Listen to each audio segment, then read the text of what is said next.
So ayan guys, good morning. May problema po ako dito, no. Ang dami ko na pong binuhos dito. Hindi pa rin siya natanggal yung kanyang bara. So ang nangyari guys, sa kakabuhos ko po ng chemical na yung binili ko, tapos mainit na tubig, hindi ko na po siya maibalik. Lumiit po ito guys, siguro dahil sa init ng mainit na tubig. Alis! Siguro dahil sa mainit na tubig na binuhos ko, no. Nagkaroon patuloy ako ng problema. So yung paghugas ko dito na po siya lumalabas. Ayan. Sinundot ko na rin po yan. Tapos meron na rin po ako linalagay yung para sa pangbara. Hindi pa rin umipek. Tapos yan po ang epekto niya guys. Hindi na po kasya yung isang ano. Ang bihira. Tapos yung tubig naka-still po dyan. Siguro puno na ito. Kaya sadyang ano na talaga siya. Hindi na siya natanggal yung bara. Kasi may linagyan naman ako dito mga chemical yung para sa barado. Kaso hindi talaga umobra. Yan lang pang epekto niya, no. Hindi na kasya. Paano na yan? Tapos yung papag nagugas ako dito, so yan, tatambakan ko po dito, no, para medyo tumangkad. Tumaas pala. Kukuha po tayo ng lupa doon. Tapos lalagyan ko ng mga bato-bato, no. Ay, marami naman po bato dito. Tatambakan ko po siya. Wala kasi dito si nanay guys. Pag nandito sana, pwede sabihin sa kanya yan. Hindi pa nakabalik galing Australia. Nag-i-enjoy pa siya sa piling ng kanyang anak sa Australia. So kaya magbubunggal po tayo ng lupa para hakutan natin. Hakutan ko pala. Yan o, natambakan ko na siya. Lalagyan ko na lang ng mga bato-bato yan. Lakot ko na rin. Siguro bawasan ko siya dito. Kasi ay, may tubo. Para yung tubig dito, buti na lang guys, is ano, walang kapitbahay dito. Kung hindi, parang nakakahiya, diba? May tubo pala dyan. So ayan. Ay,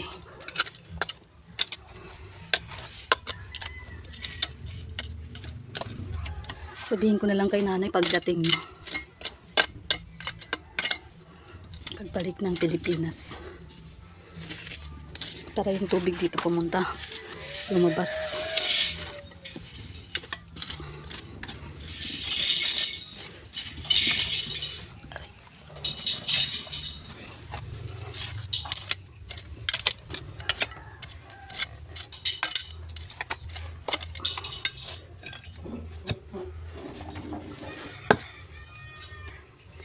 Mataas to dati kaso lang inano ng aso, hinukay ng aso nung tag-init.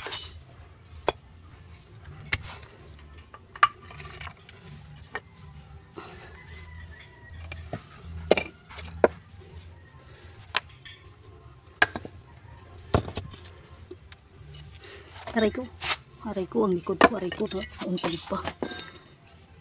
Ayan.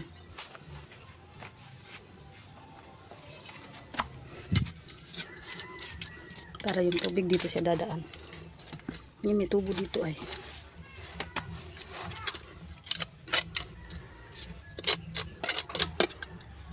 Pambihira yan. Sa kakalinis ko yan ng kinalabasan. Sa init ng tubig. Hindi na siya mag-gosh. Bihira yan. So ayan o. Yung saluyot guys na tinanim ko, ngayon pa siya nabuhay dahil di na sinaano ng manok. Ayan na po. Tumubo na rin. Hindi na kasi nahalungkat ng manok.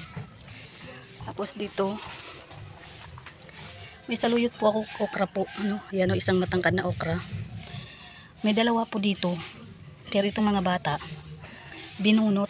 Hindi nawala na, namatay guys.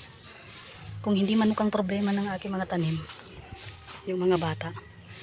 Tapos ito, ewan ko kung ano nangyari dito, bakit hindi masyadong nag-ano, lumalaki.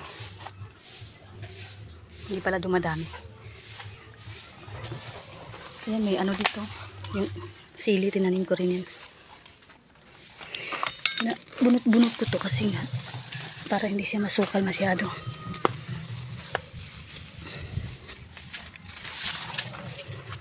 Wait. Yung matatangkad lang.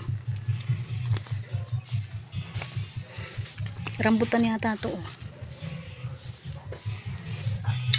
Marami kasing tumutubo dito na sili guys, kasi dito rin nagtatapon yung mga kapitbahay ng kanilang mga basura na yung hindi pwedeng sunugin. Kaya ayan po no, maraming tumubo na sila. Yan, namumunga na yan. Ito hindi pa namunga. Meron din doon. Doon may mga naghihinog na doon. Kumukuha na ako ng mga hinog niya. Ito naman nakakatamad kasi ang liliit. Liliit ng kanyang bunga no. So yan, pinutol ko yan. Ito tatanggalin natin to. Para mahirap na kasi yung ahas guys. E pumupunta pa naman ako dito.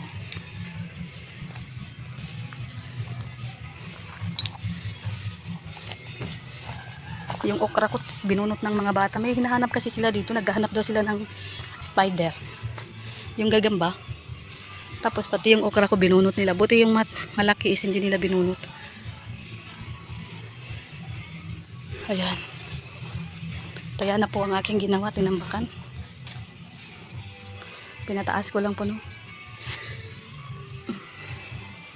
Para hindi masyadong sasabihin ko na lang kay nanay. Problema talaga itong nangyari dyan.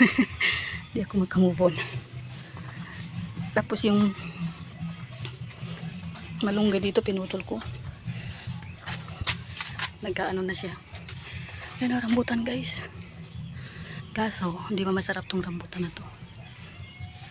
Maasim.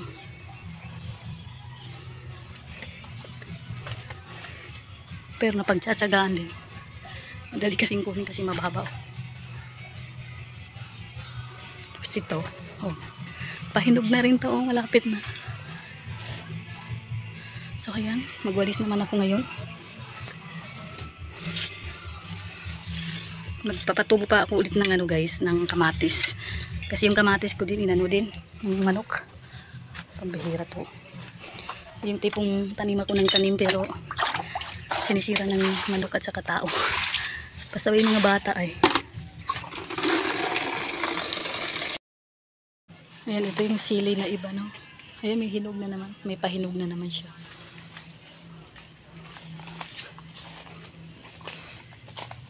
Meron din ako sili dito. Madali mabuhay yung mga sili dito guys. Itong tangkad na itong halaman. So ayan, thank you so much po no. At magwawalis naman ako. Thank you po sa lahat ng manonood ng aking video and God bless po.